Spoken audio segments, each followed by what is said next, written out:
These students can tell you everything you need to know about tornadoes. This is a tornado tube. It's kind of a toy. It just shows you what a tornado looks like, basically. And this creation shows the early stages of a tornado. You can imagine that the bubbles are the warm air and the water is the cool air.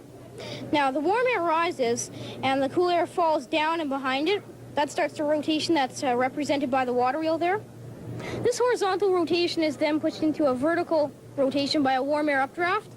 And then this vertical rotation is intensified by a crosswind into a tornado.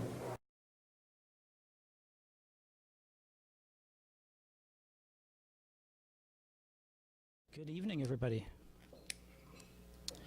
Well, first of all, thank you very much for that fine introduction. And as I was saying to Michael, I had the advantage of most of my youth not being on video. He will not be as lucky in these day and age. I am Captain Regan Wickett, Snowbird 11, the Canadian Forces Snowbirds. I do go by Sticky, so feel free to call me that afterwards if you run into me. That's how we talk to one another. And I really have to say thank you very much for including me in this auspicious occasion. It's wonderful to come back to the Science Centre and have a great chance to talk to everybody here today. We're always very, very excited at the squadron when we have a chance to come out and talk to anybody in the community. It is one of our professional duties, but it's also one of our passions. And you'll find if you get any of us out to talk to any of your groups, you'll find that we do tend to get a little on the long-winded side. And I'll try and avoid that because nobody does appreciate a long-winded guest speaker. I won't promise to be brief, but I will try to remain on point for tonight. And to do that, we're in the Science Centre, so let's quantify things. So tonight we're going to start off with 5 points. That's what I've got for you tonight. 5 points, and I think you should always have 5 points when you're speaking at a dinner. And there's two very good reasons for this. The first of which is that after a glass of wine, having 5 points keeps you on track, as you can easily count your way through your speech and remember where you are. And this is not a small thing at all dinners. The other reason for having 5 points at a dinner like this is it always lets the audience know how close they are to getting a health break at the end. And this is not an artificial trapping. In our military mess dinners, which stretch on for 3, 4, or 5 hours at a time, nobody is allowed to get up and leave the table until after the guest speaker finishes his presentation and speeches. So normally there's quite a bit of anticipation for the guest speaker to finish up so people can either take a much needed health break or get back to the bar for a second refreshment. So 5 things is what I have for you tonight. Well, actually, I guess 5.5. We'll count the 5 things as a half point in and of itself then. So let's start off with things, because we're quantifying things in the Science Centre. Let's start by point number 1 being quantitative things. And we'll start off with the Science Centre itself. So why don't we talk about the Science Centre by the numbers, courtesy of Ryan and some facts that he gave me today. We'll give you some numbers on the Saskatchewan Science Centre. So here's some important facts about the Science Centre in its 25-year history. It averages 200,000 visits per year. In that course of that 25-year lifetime that it's had so far, that's added up to 4 million visits. It has between 150 and 170 exhibits at any one time, and its science outreach program travels the equivalent distance of 42 trips to the International Space Station every year, bringing science to different schools and locations around the province. And I think all those numbers in and of themselves deserve a round of applause for what they've done here.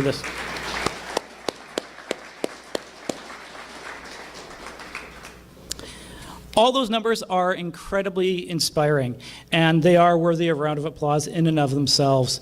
But I have to believe that all of us in this room would say that if it was just about the numbers, it would kind of be missing the point. Or at least it wouldn't tell the whole story, would it?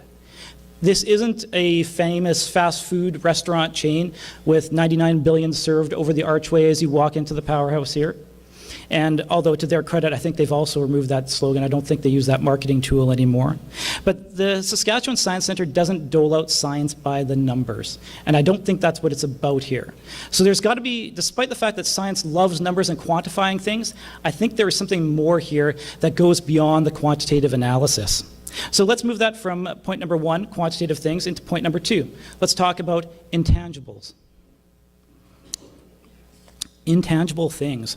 Well, if the numbers and how many we've served here at the Science Centre aren't the point, then what is the point? Ooh, Now, I was going to say qualitative things, but even qualitative things can be analyzed and maybe measured or something like that. I think intangible captures it better. And when we talk about intangible things, I really want to get down to inspiration. Because I have to believe that everybody who's involved with the Science Centre on every level, whether it's from the display floor or up to the offices, at some level you have to be a true believer. At some point you have to be buying in and believing that your goal is to go out there and inspire. Because otherwise you wouldn't be coming to work here every day. You've got to be buying into that.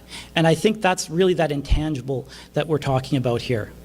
And if you're in the business of inspiration, that really is an intangible, because there's no way to measure inspiration. And I can speak to this because we're also in the business of this in the Snowbirds.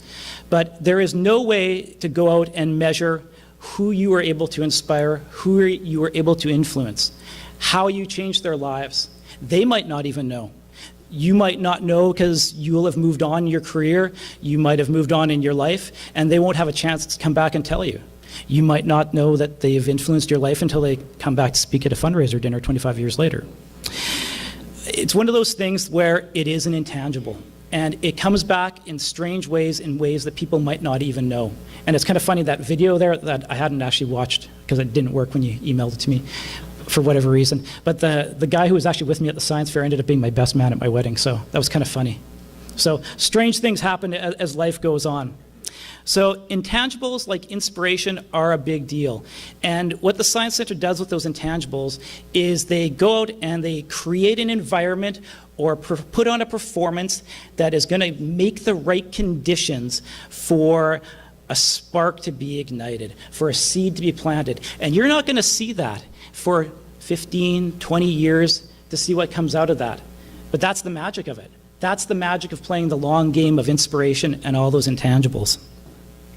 So that's point number 2. And those intangibles take something special to be formulated. It takes that great production. It takes that great performance. It takes something great to build that spark, or to provide that seed that's going to grow, hopefully in a young mind, into something great ways down the road. So my point number 3 for you all is great things. So not only are we looking to inspire great things in the people that come through here, but it takes something really great to create that spark, to create that inspiration. So point number 3 for me is great things. So first of all, we had quantitative things, we had intangible things, and now we're on to great things. So my next question is, well, what is greatness? What is something that's great? There must be a few teachers here. Must be somebody who's had a third glass of wine. Who wants to jump in? Let's make this interactive. What is something that is great? What's greatness? Come on, somebody jump out here with it. Be brave. What's that? Our dessert was fantastic. That's an excellent one. What else is great? Give me another example of greatness. Well played. I like where you're going with that. What else is great? What else is inspiring? What else moves people? Thank you. A little self-serving for me to kick out there, but I'll take it anyway. I've got to believe that all those things, that something that is great, it has the capacity to inspire. And if, that's got to be one of its defining traits. Maybe that is the defining trait of something that's great, is that it has the power to inspire. And if you take a few examples, Gretzky's a great one. If you watch Gretzky at the height of his career, you had to watch that and think, there is something different about how this guy plays. And maybe if you could figure that out, if you could figure out what that mystery was, you could play like him. There's something about walking into the Sistine Chapel that makes anybody believe in something, whatever that is. It has the power to inspire something just by the greatness of its architecture. So great things have the power to capture that inspiration, and I think that really is the defining characteristic of it. So I think we can group into that idea of greatness the Science Centre here, because it does have the power to inspire, and it does great things. It has a sense of greatness to it. If I was going to keep going on with greatness, I would say that it might not be one of those things you can put your finger on, but you know when you're in the presence of it. You know when you walk into it, you know when you see it, you know when you're around it, you can sense it, you can feel it, because it's got that extra traction on the air around you. And I think that's one of those key elements that this place inspires. It has the power to instill awe and wonder. And not everything in this day and age does that. And that's pretty significant because there's a lot of flash bang in the world today. There's a lot of flashy things, a lot of shiny things, but not all of them inspire awe and wonder the way this place does in a genuine sense. There is a great sense there is at least a partial sense of that in things like Disney World that can capture imaginations and things like that. But on some level, I think we can all sense a difference between a commercialized version of it and something that is truly authentic like is built here. There is a difference to what's being done here. I can remember coming here as a kid in the 1990s fashion that showed up there, or 1989 fashion, as a kid that didn't get out of Saskatoon all that much at that point, and knowing that there was something different and special about this place. It had that power to inspire. And you could feel it. It was something a little bit different than any other place that I had been. And you could sense it in the air. There was a little bit extra magic in the air of it. It's like there was a little bit of electricity that was left over from the building's previous history that was still running through it that you could sense on another level. I think that when people walk into this place, especially at a young age, they can sense that there is something hidden in the corners here. There's the answer to some sort of question, the way to unlock some sort of mystery here that if they can learn the language of science, that's going to take them to figure out some other mysteries in life. And I think that's one of the wonderful things about this place that brings out that greatness. And for me, that's definitely the case. That one of the places that inspired me was coming here. It instilled that sense of awe, that sense of magic. It instilled that spark that got me interested in doing many, many things. But all these things may not have happened. Greatness doesn't just accidentally happen. Wonderful buildings like these end up as very, very nice executive condos all the time with a very nice rate of return if property management companies have their way. And what happened here was it didn't happen. This place didn't turn into very nice condos. What happened here is it did something magical. And what happened here was we were very lucky that we had a place where leadership was able to transcend over management. And we had a chance where there was true leadership to come and seize an opportunity to build something great. And that brings me to my next point, our fourth point, which is leadership. Leadership is kind of like greatness. It's one of those things that you might not be able to define, but you know it when you see it. You know it when you walk into it. It is an intangible, if we wanted to go back to our point number 3. The Apollo moon mission was built on leadership and vision. And despite that, it had shockingly good management practices. It defined a whole era of management in aerospace with quality control and configuration and change control, which, as an aside, is a fascinating read if you ever get a chance to get into it. But that wasn't what made it happen. It was driven by vision and leadership. And that's what is needed to achieve great things. Too often we find ourselves these days in a situation where management trend is forcing away leadership or scares it away. And if I was going to borrow from the people who like to do CrossFit, there's a trend these days for people to be looking for results that are observable, they are repeatable, and they are measurable. But all those things are quantitative, and they don't take into account the true intangibles of inspiration that we've talked about so far. And especially because they want all those things on a short timeline. They want it in 2 years. They want it in a job posting cycle before somebody moves on to their next job, or they want it in an election cycle. They don't take into account the longer game of building something that will last for generations, or will take multiple generations to even come to maturity, and will be building well beyond people who have started it. Leadership is critical to building great things. Leadership transcends management and allows great things that can happen with intangible goals over incredibly long timelines.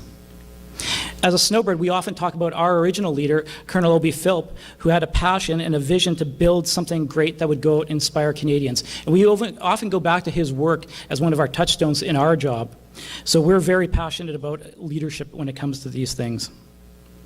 Speaking about leadership often is kind of an important thing because it means you have to acknowledge leaders that are in your presence. And with that, I'd like to say thank you.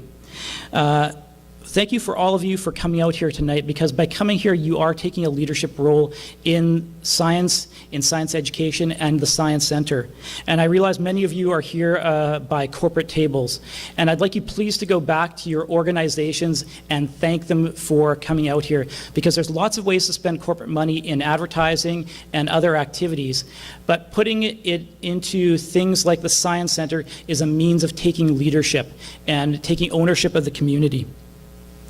Please go back and encourage them to support all the intangibles and all the leadership and all the great works in our community. Things that involve the sciences, the arts, and sports, all the things that make Saskatchewan a better place, and all the things that make the Saskatchewan Science Centre a wonderful place to come to. And with that, I'd like to say thank you very much for having me out here tonight, and I wish you all a very fine evening. Thank you very much.